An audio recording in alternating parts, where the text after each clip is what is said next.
Hey guys, my name is The Flying Rodent, and this is my very first attempt at a Let's Playthrough for Skyrim, so let's give it a go. What prompted me to do this? I wrote a Steam guide for a legendary character build on Steam, obviously, and someone in the comments mentioned a YouTuber by the name of Major Slack Attack, who did a bunch of Let's Plays.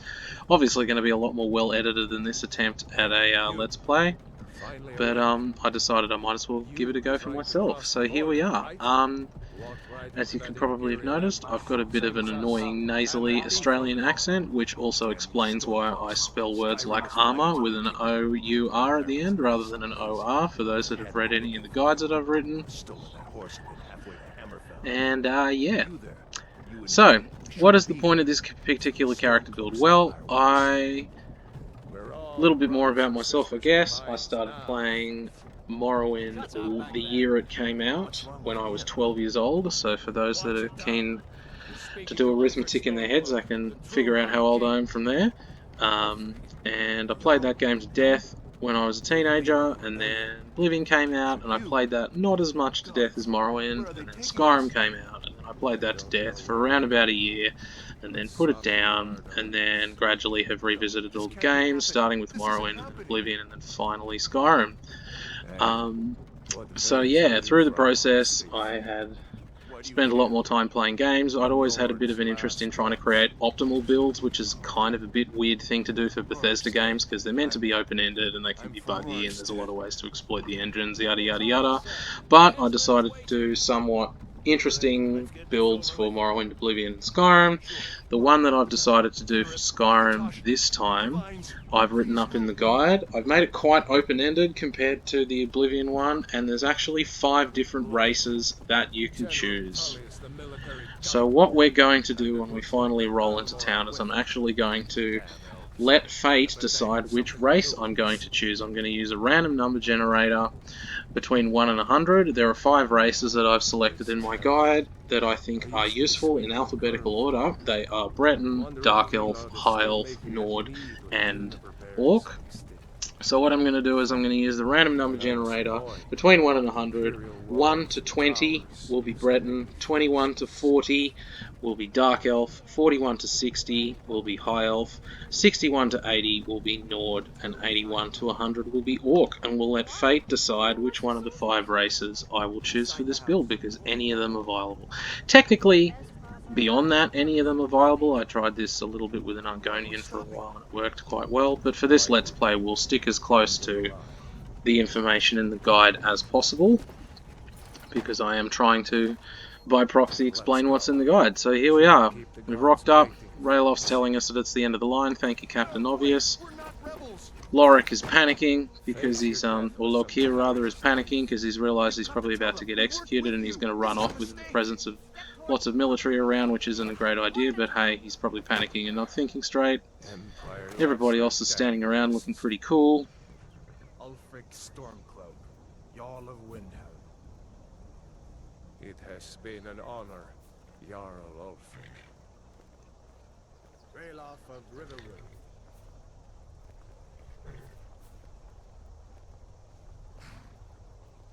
Lokir of Rorikstead. No, I'm not a rebel! You can't do this! We'll just stop and appreciate him getting shot. Whee! Deaded. Wait. You there. Alright. So, before we get started, we're going to let random chance determine what our race is. So let's do that now.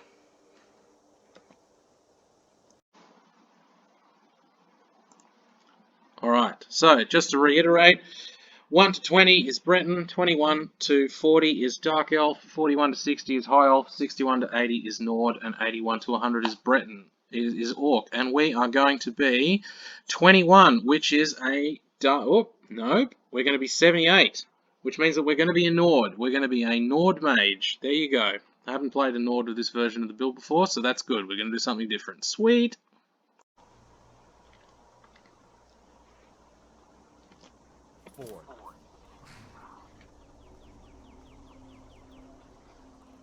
Who are you?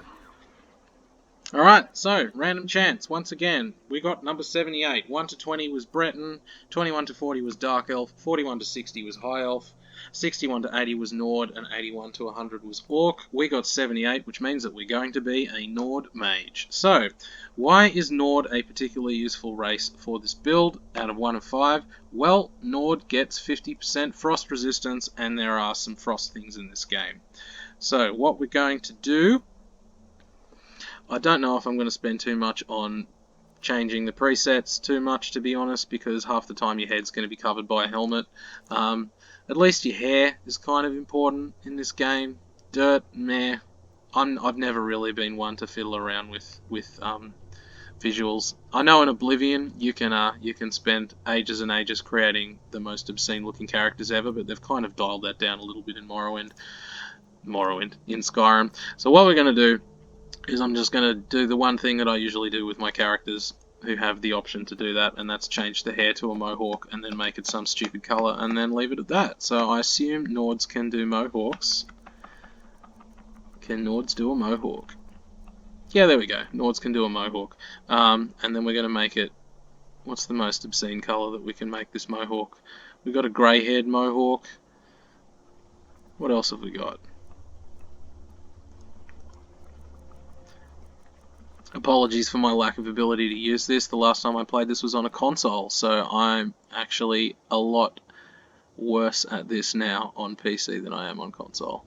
Anyway, we'll stick with grey. Why not? Done. Alright, sweet. And we'll call ourselves Legendary Dude. Alright, Legendary Dude has begun. You picked a bad time to come home to Skyrim, Kinsman. Captain, what should we do? He's not on the list. Forget the list. He goes. Alright, so yeah, a bit about the build. So what is the point of the build that I'm trying to make? Well, the point of the build that I was trying to make was to make a character that was relatively easy to play on Legendary difficulty, but also wasn't one that just like ran around to 100 plus different locations at the start of the game in a very predetermined order, and then got boring as soon as you finished the predetermined order. I've noticed a lot with Skyrim, there's a lot of builds out there that follow the path of, hey, you just go here, and then you go here, then you go here, and then you collect this, and then you do that. And then it kind of all comes to a head when you've got all the things, and then it's like, okay, great, well, I've just spent, 3-4 hours running around collecting 20-30 items and completing X quests, and now my character is awesome and really overpowered compared to everything else. Now what? There's an awful lot of that, so I tried to avoid that with this build. I tried to make it quite open-ended and actually be something that you would feasibly play and visit feasible locations if you were to play this game almost from scratch and had next to no idea where anything was. There were a few locations that I specified that the build should definitely go, so there's a few quests that are very specifically helpful for legendary characters, and then there are a few items that are very specifically helpful for crafting. So throughout the guide, the idea is that the character will visit those, but outside of that, there's kind of free reign as to where you go. The real interest comes in what skills do you decide to use. Now, another thing about this build is that I made it very flexible in terms of skills outside of a select few. So the main skills that we'll be using are Conjuration, Restoration, and Crafting skills. Early on, mainly Conjuration. That's basically your primary weapon on Legendary difficulty to begin. And then Restoration is to keep yourself and your follower alive. And then later on it'll specialise into crafting skills, and then once crafting skills are maxed you can basically do whatever you like, because the tier of item that you get from crafting skills is so far above everything else that you can do whatever you want. But until then, unless you are absolutely power leveling your way through crafting skills, which this build will not do, because again we're trying not to be very predetermined, we're trying to be organic, then you're going to be fighting. So, time to run.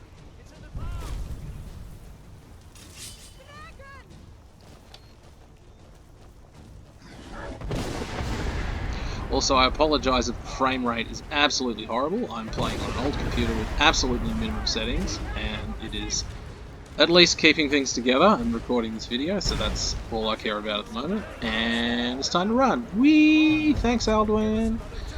Going to run in here, as you always do. That guy's fallen over for no reason. We're going to make our way up the keep. Our vision's still blurry. Almost got hit in the head with a boulder. He's going to blow flame, which like defies the laws of physics and goes through rock, but doesn't bounce off the rock and kill you, because hey, it's a game. And then we're going to run down here.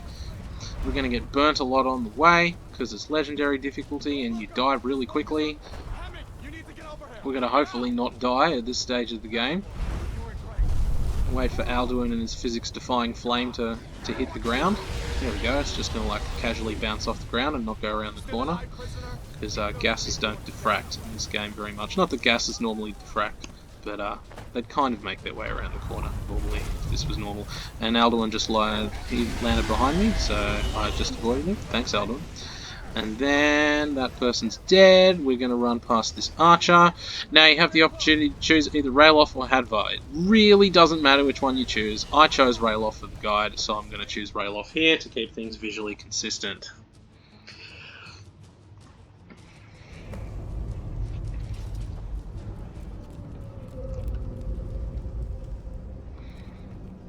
Alright, and we're in. So just reiterating, we are definitely on Legendary difficulty. Let's just verify that we're on Legendary difficulty. We are indeed on Legendary difficulty. There you go. So that means that our damage is only going to we deal 1/4 damage and enemies deal 3 times damage to us. So you die really quickly, but you also deal bugger all damage. Fun. We'll meet again in Solitude, brother. Looks like we're the only ones who made it. It's a pity you can't bunny hop in this game. Does anyone remember Counter-Strike bunny hop mechanics? Just like the children's stories and the legends. The good old days. Good old days of early 3D platformers when the physics weren't quite refined yet and you could do funny things like accelerate by jumping. See if I can get those bindings off. There you go. You may as well take Ganya's gear. Alright, so we are here. So, we're going to get this stuff. Now, we're not even going to bother with the armor because we're probably going to take it off in a sec. We're going to favourite this axe, and then the next thing we're going to crucially do is favourite some of our magic skills. So, our magical abilities that we have. We have Battle Cry. Now, Battle Cry is an area effect ability that causes all NPCs around you to flee for 30 seconds. Until your followers are quite high level, this is actually kind of bad because it causes your followers to run away. So we're not even going to bother using that. So, just to reiterate, we are making a build that specialises in Conjuration, Restoration and Crafting skills, and our starting Conjuration is 15 and our starting Restoration is 15. Yes, so once again, choice of race really doesn't matter when it comes to skills.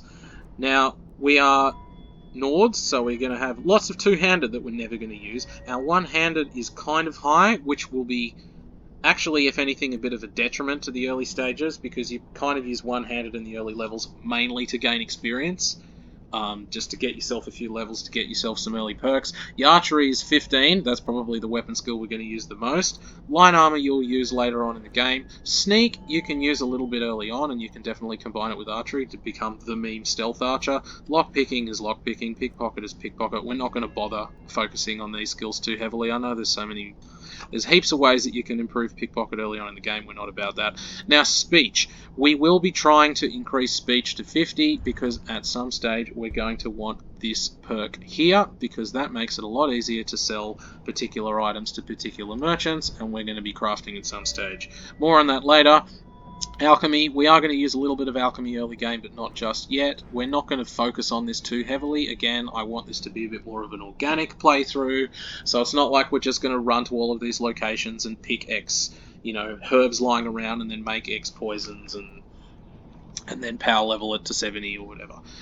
This is just going to be kept fairly low level. You're going to come across some ingredients that you come across in your path as you normally would if you were traveling between basic starting locations, and then you can make some basic potions out of that, which are useful more than anything. I guess, to keep reiterating what skills we're going to use, Illusion you can use early on. We might see if we can make use of that. Conjuration we're definitely going to use. Destruction we are going to use to a certain extent, but only novice spells. Restoration we're going to try and power level this as fast as possible, because this is useful for healing yourself and your ally, and on legendary difficulty being able to heal yourself a lot is really useful because you die really quickly. Alteration's pretty meh early on. It gets better. More on that later. Enchanting, smithing, we're going to work on those later. Heavy armor and block. Basically wouldn't bother with these until you max crafting skills, and same with two-handed. Alright, I think that's basically all of the skills covered. Let's get going. So, start with, we're using a one-handed weapon in this hand. We're going to use a one-handed weapon in our right hand and a spell in our left hand. Ah, this one's locked. Let's see about that gate.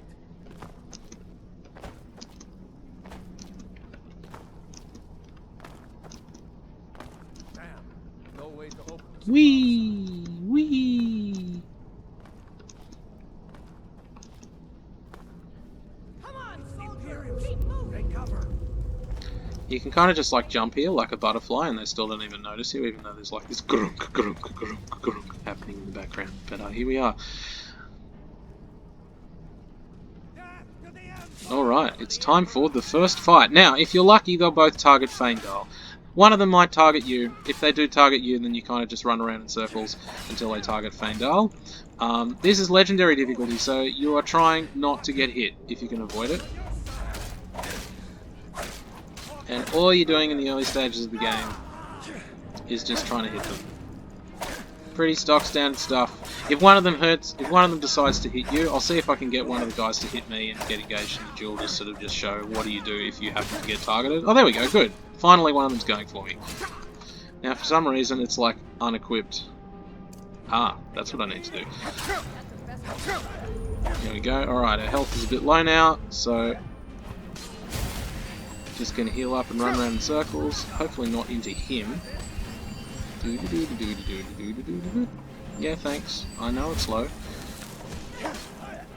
Jesus Christ, this frame rate. Alright, we're almost done. There we go. Whee! Dead. Cool. Alright. Now, not explicitly mentioned in the guide, what you can do actually now is if you're not getting focused, you can then use a dagger in your left hand. Yeah, and then you deal even more one-handed damage and get even more one-handed skill, and you can look like your cool friend Rayloff here and do cool dual-wielding things. Whee!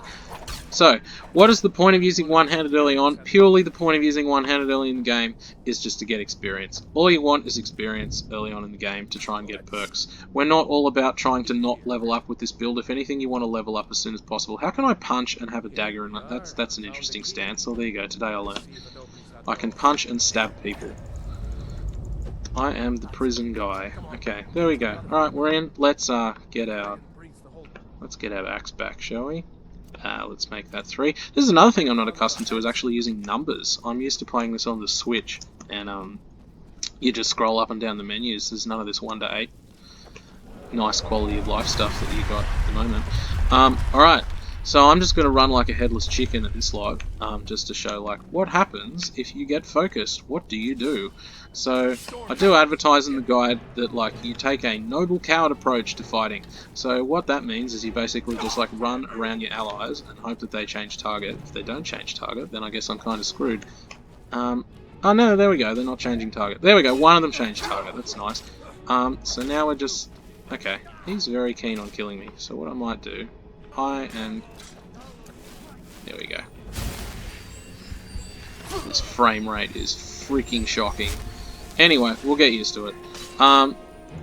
In the meantime... Oh, there we go, he changed targets. That's nice. And he's dead. Sweet. Yeah. Rayloff is going to be doing 80% of the damage in the tutorial, because this is legendary difficulty, and you suck at fighting things on legendary difficulty, at least in the middle of the tutorial. The whole point of you hitting things at the moment is just to get experience. I'm just hitting take all and everything just to speed things up.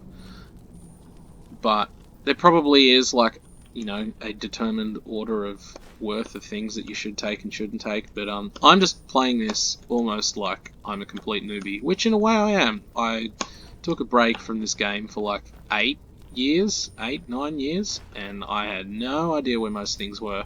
And then kind of when I was in the process of doing this guide, I did a little bit of research on UESP to look at like, okay, what are some key locations that would sort of fit that you can somewhat remember when you played this game back in 2012, and sort of stitch the guide together from that a lot.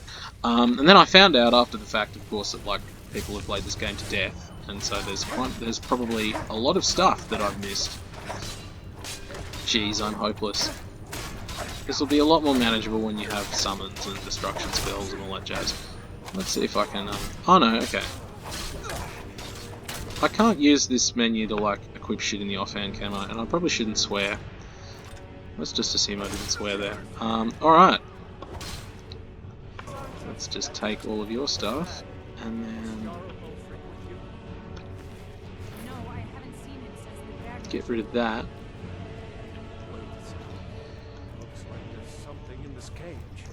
Alright. I'm going to kill those guys, or rather everybody else killed those guys, and you contributed about 4 different hits that dealt negative damage. We're just going to take some stuff, because why not?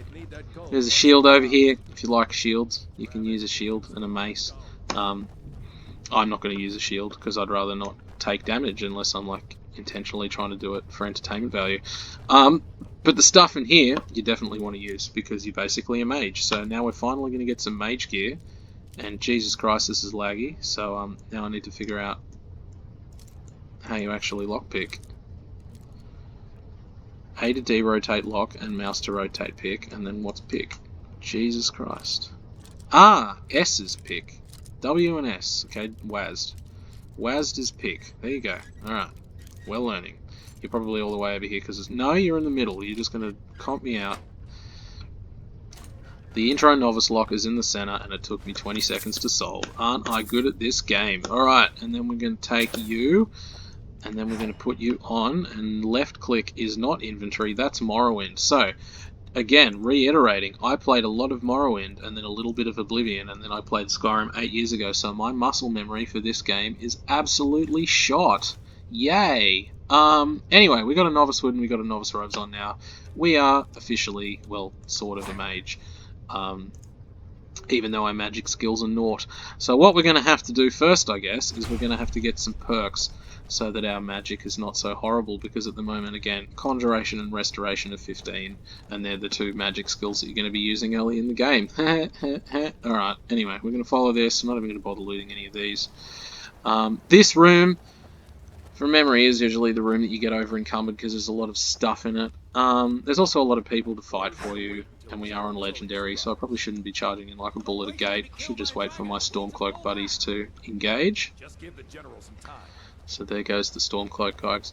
Also, Stormcloaks at the beginning have 2-handed weapons, and all of the Imperials have 1-handed weapons, so I guess if you're trying to specialise in different weapons early on in the game, that's sort of influences what choice you should make. There are some 1-handed weapons that you choose to be Imperial, but a lot less, because all the Stormcloaks drop 2-handed. So basically, TLDR, if you want to use 2-handed weapons for Helgen, then you should join up with the Imperials rather than the Stormcloaks.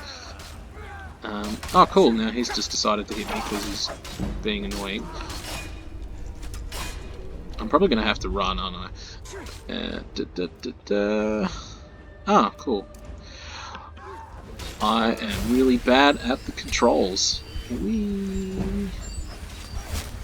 Alright, hopefully we get up to level 2 soon. There we go.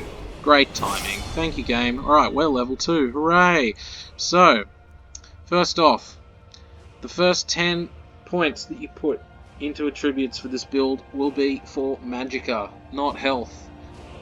There are those out there that say you should just pour everything into health because it's legendary difficulty. I say no, because putting a little bit into Magicka makes casting that much easier, and you are a ranged, cowardly, indirectly fighting champion / character, and so the more Magicka the merrier early on. So we're going to take Magicka, and then for our first perk, we're going to find our way to Restoration. Hooray! Now we can heal in combat for less Magicka, which is mainly what we're using Magicka for. Huh? Makes sense. Cool. Alright, back to it. Let's hit the guy. Whoop, sorry dude. Now sooner or later I'm going to get over encumbered. Now I think this guy might have even had a bow. That was an arrow that almost hit me in the face. I think we got a bow. We do have a bow. Alright, you know what? Let's use a bow a lot more. Bow can be 4. Alright, cool. Let's start using a bow. So, at this point, you can basically abandon using one-handed until like the very late stages of the game. You pretty much just use one-handed through the tutorial to get to level 2. That's 95% of the purpose of using it. That, and because it probably does more It does more consistent damage than destruction if you don't have the perk, because you just run out of magicka in no time at all, and you'd rather have the magicka there to heal yourself. So now we are pretty much just going to stick to using a bow, and that's it. Now these guys are they're gonna go somewhere else. I'm gonna get over encumbered from just looting everything. Oh, you can also set this on fire if you want, but I'd rather not set myself on fire at the moment, so I didn't. So now I'm gonna put back the things that weigh a lot. So I mean, if you do mental arithmetic, you want the 5 over the 2 to be. You want the things that are the most value for the least weight. Now boots tend to have crap value to weight ratios. Some weapons do as well, like iron swords and maces. Actually, oh there we go, Imperial sword. See, they're crap. Let's just put like all of them there, because we're probably going to pick some other stuff back up on the way. Actually, you know what? No, we'll be mathematically savvy and only put some back. And I'm putting the boots back just to make an idiot of myself. Foot wraps can go back. I can just walk barefoot. Who needs to walk with shoes on?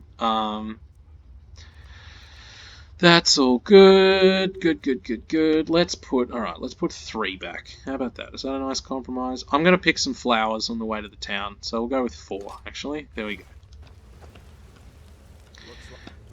There are probably more optimal ways to do this, but it doesn't really matter that much in the grand scheme of things. They'll sell for probably about 50% value to Lucan when we finally reach Lucan, and you probably get more value out of actually just looking for all the things here than worrying about small values like that, because there are some little things that you can find along here, like this little skeleton just chilling with 4 gold on it, and then he's got a little potion, which is nice. You can take that. And you can take this little coin purse. There you go, 10 gold. So that 14 gold that I just got from that area there is probably worth more than the sword that I left on the corpse. So just to give you an idea of how insignificant that is. Let's take this. Let's go for a run. Now, you get to do ye olde Skyrim meme and do some sneak archery. Now on Legendary, you actually deal enough damage to pick these things off. Let's see if we get a cool cinematic. Hey, cool cinematic. Alright.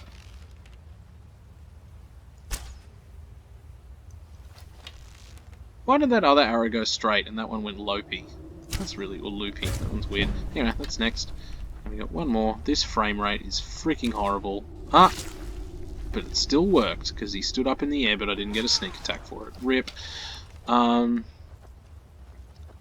comes the spiders. Whenever I see these spiders, I'm always reminded of that mod that turned spiders into bears, and then the spiders come down from the ceiling, but they're actually bears that are trying to bear hug you.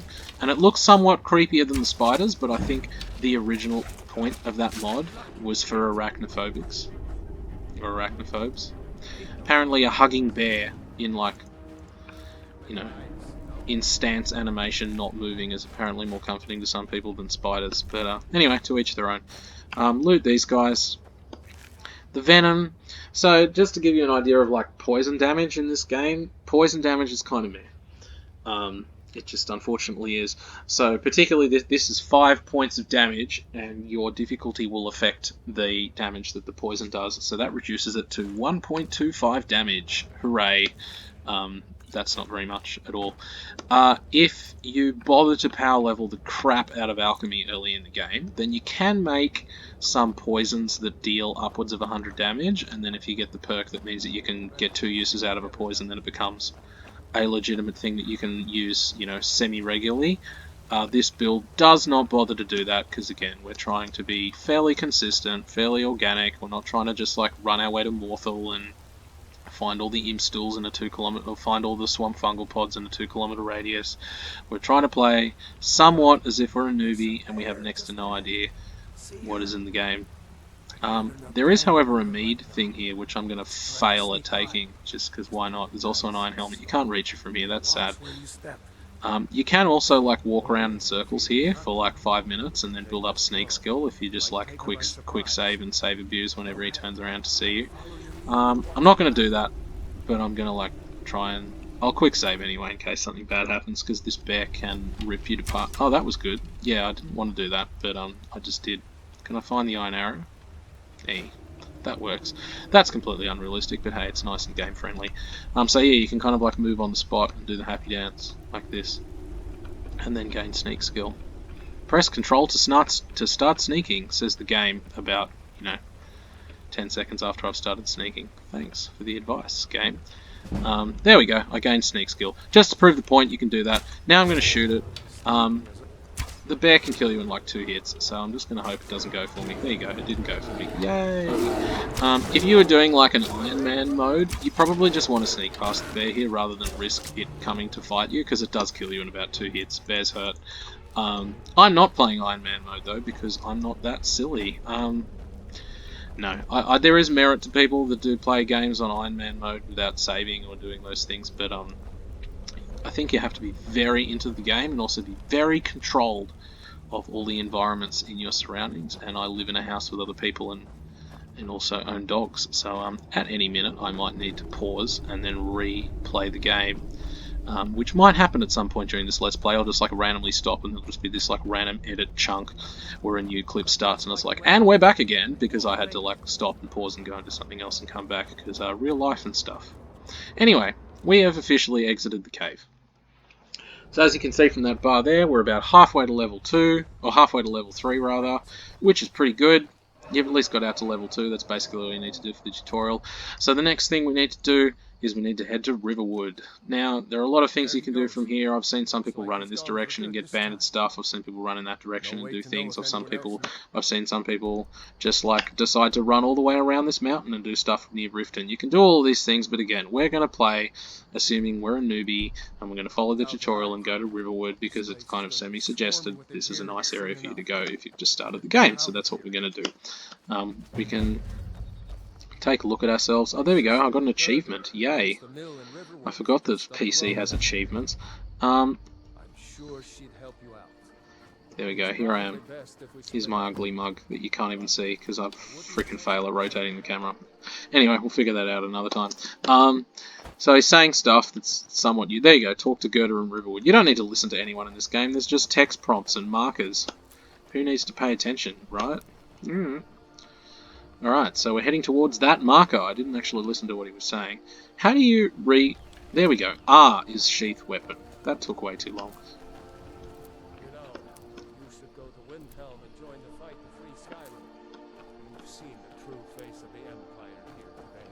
If anyone will know what the coming of the dragon means... Alright, so why am I picking all these mountain flowers? So, if you look at the list of early game potions that I've suggested in the guide, mountain flowers are useful for restore and resist potions in combination with other stuff, and they're pretty common ingredients. I'm not that keen on getting that mountain flower, though it's not really that necessary.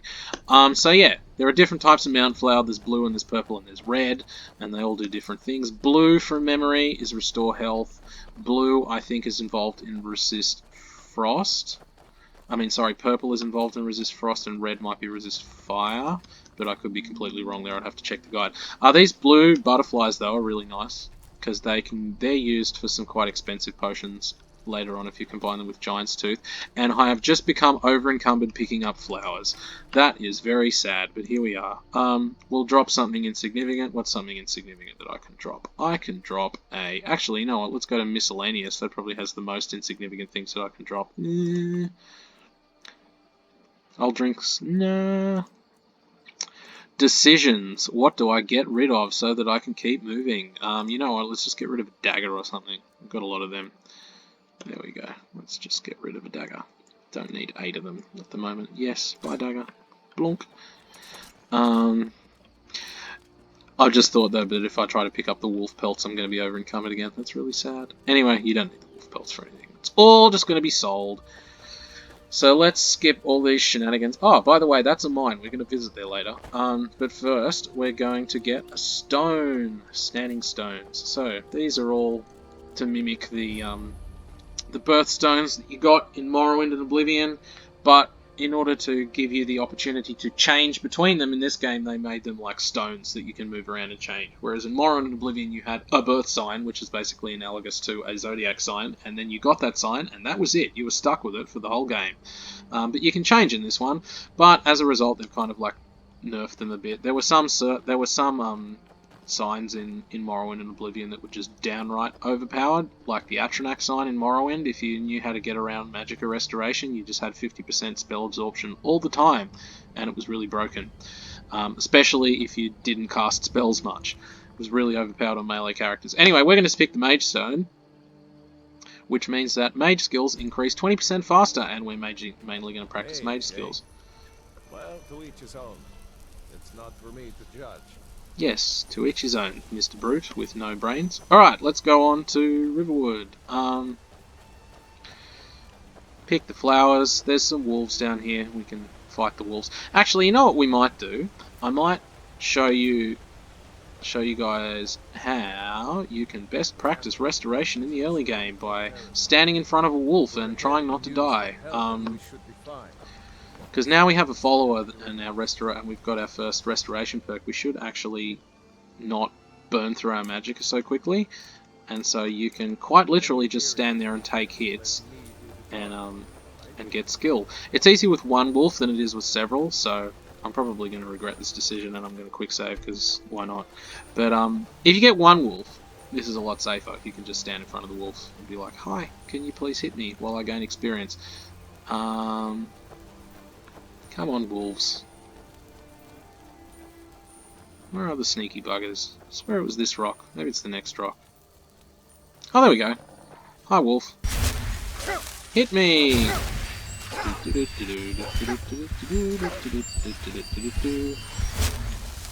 Why did they run that way? That's very strange. Alright, I'm gonna switch to this menu now. Jesus. There we go. That's another restoration point. So yeah, now they're attacking Rayloff, so this point is moot. But how to gain restoration skill early? Stand in front of low-level enemies such as wolves and heal yourself. Pretty simple concept. Now, if I pick this up, I'm going to be over-encumbered, so it can stay there. Oh, there's another one up there. Yay! Oh, you know what I will do actually? We will use the other method of killing things in the early game that we're about to use a lot of, and that's flames. Now, usually I hold off doing this until level 4, because that's when you get the Novice Destruction perk. Jesus, this frame rate is bad. Anyway, there we go. Cool cinematic, and you're going to burn to death. No, you're not. You're just going to get shot instead, because I ran out of magicka before the cinematic managed to kill it. Lol. Alright, anyway. So flames is a cool spell, but without Novice Destruction you burn through it really quickly. See that magicka bar? And it's gone! So we're going to try and get Novice Destruction and make that not burn through that as quickly. Alright, we're almost to Riverwood on our laggy little machine. So what I'm going to do is I'm going to go through what do you do when you enter Riverwood, and then get ourselves set up, and then we'll probably stop this Let's Play session and leave it at that. But the first thing you need to do is find Faendal, who's over here. Faendal is basically the best follower you can get very early in the game without doing quests. Well, at least without doing involved quests. His quest is quite simply give a fake letter to a lady, and then you get him to follow you. Which is a little bit counterintuitive, because the implication there is that the lady then loves Faendal, and then Faendal's like, "Cool, I love you too, bye!" and then goes off to join your adventure. Oh, and I clicked tab, so that skipped his bit of conversation. Alright. Just gonna skip this bit again, because I skipped through it. Just skip conversation, you just click a lot. Alright, so can you take this letter to Camilla and say it's from Sven? That's what we're gonna do. We're gonna take this letter to Camilla. Oh, by the way, let's just see the letter actually. One day I'm gonna get used to how this inventory works. So the letter is basically, yes, I yearn to have you as your own, being my housewife and doing cooking and cleaning and general women stuff. And of course she's like, no, I'm not going to do that. Just going to interrupt their conversation and say, "Hi, I've got this like conspicuous letter calling you a housewife." And she's like, "Hell no." If that oaf thinks all I'm going to do is stay in that filthy house of his and clean, you can tell Sven that he already has a mother. I'm not speaking to him anymore. Bow. Young rockstar doesn't get his girl. Sad. Oh well. You get an archer instead though. Yay! What happened?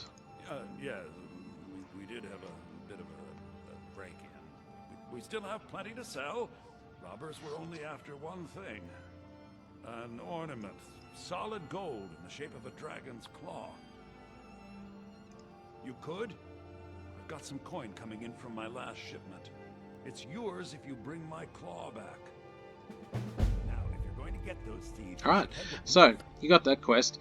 So the first thing you're going to do, Faendal is now basically waiting for you outside. But the first thing you're going to do before you do any of that is you're going to sell some of his stuff. So, let's see what stuff we can sell. Now, weapons. For Faendal, you basically want to keep on hold of whatever your best one-handed weapon is. Now, for yourself, you could also keep hold of what your best one-handed weapon is. So, for just guide purposes, I'm going to keep a hold of 2 iron maces. So that way I have an iron mace and Faendal will have an iron base, and then we're all happy. You can actually sell the longbow because we're about to go and get Faendal's longbow because of reasons. The next thing you'll want to do probably is you'll want to keep a hold of at least 1 set of full light armor for Faendal. Now you can give him heavy armor if you want. It technically gives him more protection, but realistically the armor values that come from armor early in the game are completely negligible. If people are aware of how armor rating works, you get essentially 25 hidden armor ratings per piece of equipment that you wear, and then after that you get whatever the armor rating is. So just to put that into perspective, for heavy armor, you're probably talking about maybe 50 points maximum that you would get over wearing heavy armor. So then you're talking about having, 110 hidden heavy armor versus... Oh, there we go. So light armor, light boots, light braces, light helmet. The light helmet is 12 and the iron helmet's 16. So let's assume that this is, 33% better than Imperial Light. Then you're looking at, a few percentage damage reduction points, and then the cost of that is that they can't carry as much. So you really don't need to give them heavy armor early in the game. You really don't need to give Faendal heavy armor at all. There are a few instances where he will probably get hurt enough that heavy armor might save him from falling over, but realistically, we are a conjuration build, and so if push comes to shove, we can just summon more things, and then they can soak the attention up while you walk over to Faendal and heal him, because we are also going to be a restoration focus build. So yeah, TLDR, you don't need to give Faendal heavy armor. I've seen some guides give him heavy armor even though he doesn't have a heavy armor specialty, because technically it gives him the most protection, but yeah, you don't need to. Alright. So, what you are going to do is you're going to buy some spells that you will use. Now, Fury is an illusion spell that has a frenzy effect, and if you target that at bandits or bandit outlaws or low-level mages, you can cause them to attack each other, which is quite funny and also quite useful if you can manage to fire one off into a bunch of enemies standing around not doing anything, and then get them to fight amongst yourselves, and then you can kind of mop them up once they've all slightly injured. So we're going to buy that. Now, Oak Flesh is basically the best way to practice alteration early on. There is a quest you can do to get a Detect Life Tome, which is Trevor's Watch, but we're probably not going to do that for quite a while, so you can just buy this and then use this to practice alteration if you want to use alteration. Now, the main use for alteration in the early game mainly is to get access to the magic resistance perk. It's not actually to cast any spells, because alteration spells kind of don't really do very much for you outside of ones that don't cost much magicka, and the ones that do stuff for you don't cost much magicka, so you don't really need to invest perks. So we're going to buy that. But this is the spell that is the money maker. This is Raise Zombie. Now, Raise Zombie raises a crap ton of conjuration experience for you compared to summoning things, because the way that conjuration experience in this game seems to work is that summoning spells don't raise your experience at all, except for Dremora Lord, for some weird reason, which is partially the reason why we decide to use that a lot later on in the game, hint hint. And also, necromancy spells raise it a lot. So Raise Zombie is ours, and that's going to be our main way of gaining experience for conjuration. Cool. Alright, so now that we've got those things, we're going to learn them. I'll learn eventually what all the keys are again, offline. But we're going to learn these spells: Fury, Oak Flesh, Raise Zombie, bam. Then we're going to go outside. And we're going to talk to Faendal when I can find him. He's over there chopping wood. Whee! Riverwood's agreeable enough, I suppose. I appreciate your help. Please, take this. Some gold. Please, take this log. I mean, take this money. Cool, follow me. Let me just, disappear this log into the ether. And Got your Let back. me give you some stuff. What do You're you want carrying me a to log. carry? It looks really silly. Alright, oh, he's actually carrying firewood. That's a thing. You can sell that. It's worth absolutely nothing. You can craft arrows out of firewood in Hearthfire. You don't need to. What you can do, though, is you can steal his hunting bow, because he's got another one in his back pocket. See that? All the followers in Skyrim have a hidden hunting bow and essentially unlimited iron arrows that they may or may not decide to use. Hopefully he decides to use them. So we're going to give him... Okay, that was the wrong What do thing you to want me click. to carry? We are going to give him... a set of light armor. Bam, bam, bam, bam. And then we're going to give him a weapon to use, which is an iron mace, and then he has his little bow in his back pocket. Indeed, I'll follow. He can. There we go. Has he put his wood away? No, he's just going to carry the wood forever. There we go, and he's finally put his wood away. Lol. And then we're going to walk over here. Treason for fighting for your own people. All of Skyrim would have seen the truth. And we're just going to ring into this conversation as if we were here the whole time. Do-do-do-do-do. A dragon attacked. You don't mean a real live... I can hardly believe it myself.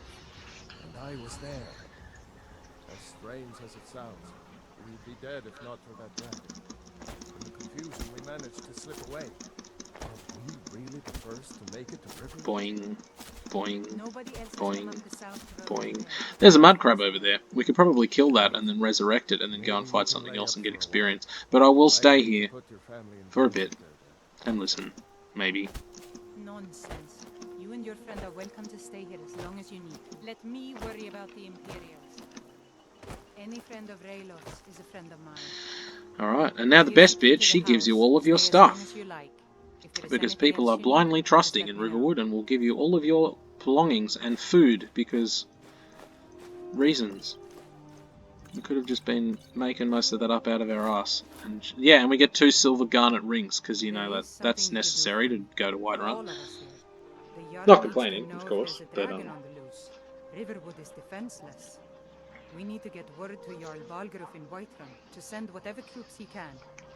If you'll do that for me, I'll be in your debt.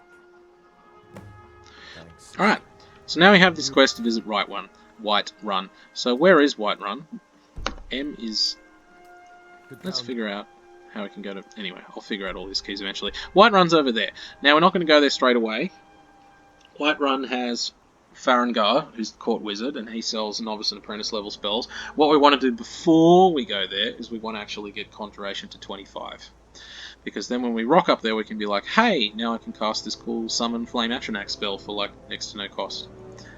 So that's the idea, is we're going to get Conjuration to 25 before we do that. And we're going to do that using Raise Zombie.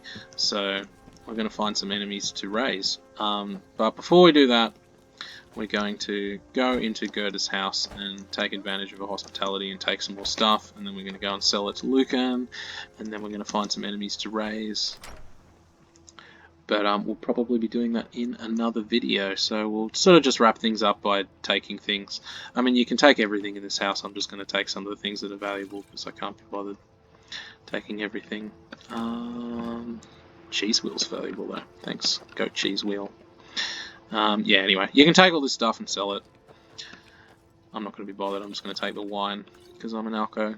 And then search the chest. Now, some of this stuff is technically stolen. Fun fact. I won't sell stuff that's stolen. I'll be a semi-nice house guest and not take everything. I'll only take most of the booze and some of the cheese. Cheese and wine. That's all you need, right? Horse hide is worth quite a lot. There you go. Anyway, so, in conclusion, you can steal that. In conclusion, you can take everything from this house. I'm not going to bother because I'm being somewhat nice here. And then you can go and sell it to You can go and sell it to Lucan, which is what we're going to do now. And then after that, you'll have a little bit of extra money in your pocket, and then you're kind of left to go and explore Skyrim as you please, in theory. I told you my sister would help us out. Yeah, she was good, thanks. We'll go to Lucan before the sun... Actually, no, Lucan doesn't shut down, does he? He doesn't, his store doesn't stop when the sun goes down, but, because he's... Actually, no, it does. His store will shut at 8 PM. Most stores in this game shut at around 7 or 8 PM. So Show we'll those get out, thieves. get it, Oh, a bit of this and a bit of we'll that. get our selling in before he shuts.